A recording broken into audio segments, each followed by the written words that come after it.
So what is up mga boss, bali may share lang ako sa inyo kung sakaling halimbawa etong Click 160, yung mga keyless natin mga boss ADB 160, kung sakaling emergency na nawala yung kanyang remote.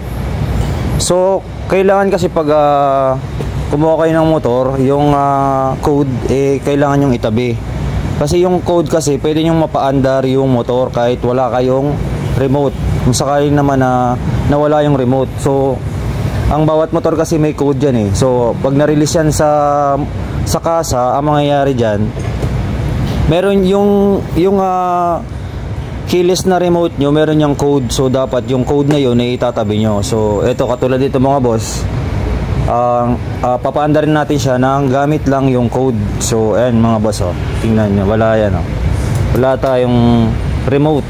So papaandarin natin ng code lang. So step by step panoorin nyo lang ang video natin hanggang dulo, para kung sakali papaandar natin tong Click 160 kahit wala siyang remote. Bali emergency code yung gagamitin natin mga boss. Kailangan natabi nyo yung code para mapaandar nyo pa rin yung motor. Kung sakaling emergency na nawala yung inyong remote, mapapaandar nyo pa rin kung natabi nyo yung code.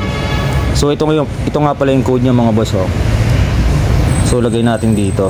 Bali ito yung code ng Click 160. So share tayo ng knowledge mga boss, para kung sakali makatulong tayo sa iba.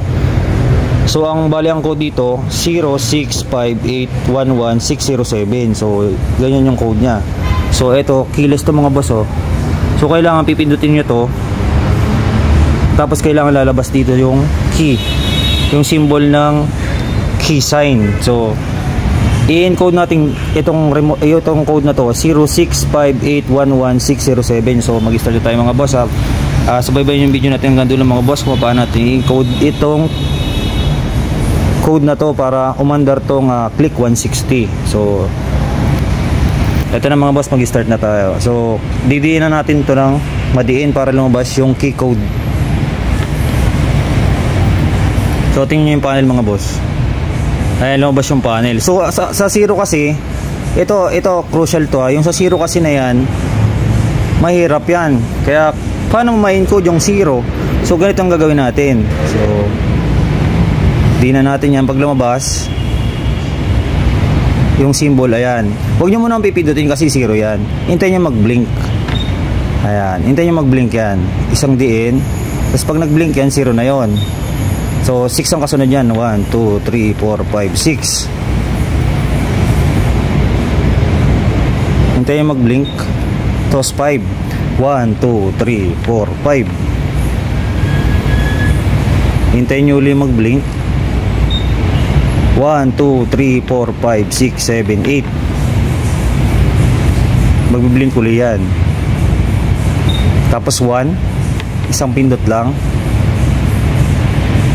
Didiinan nyo lang yung susi. 1 ulit. 1. Tapos 6 na tayo. 1, 2, 3, 4, 5, 6.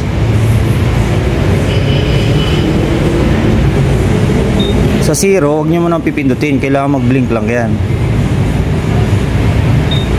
7 na tayo. 1, 2, 3, 4, 5, 6, 7.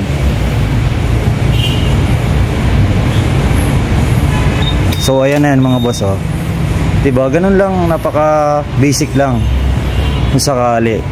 So ayan na, lalabas na yan So kung paano patayin yan kung sakali, hindi mawawala kasi yan. Didiinan nyo lang din para mawala na yung symbol ng key. So pag diniinan nyo yan, diba, bubukas yan hindi na siya namamatay. Didiinan nyo lang para mamatay yung symbol. Ayan, diba, wala na siya, hindi na siya gagana. So ganun lang mga boss, na may natulong ako sa inyo mga boss. Hanggang dito na lang video natin mga boss. Ingat and goodbye.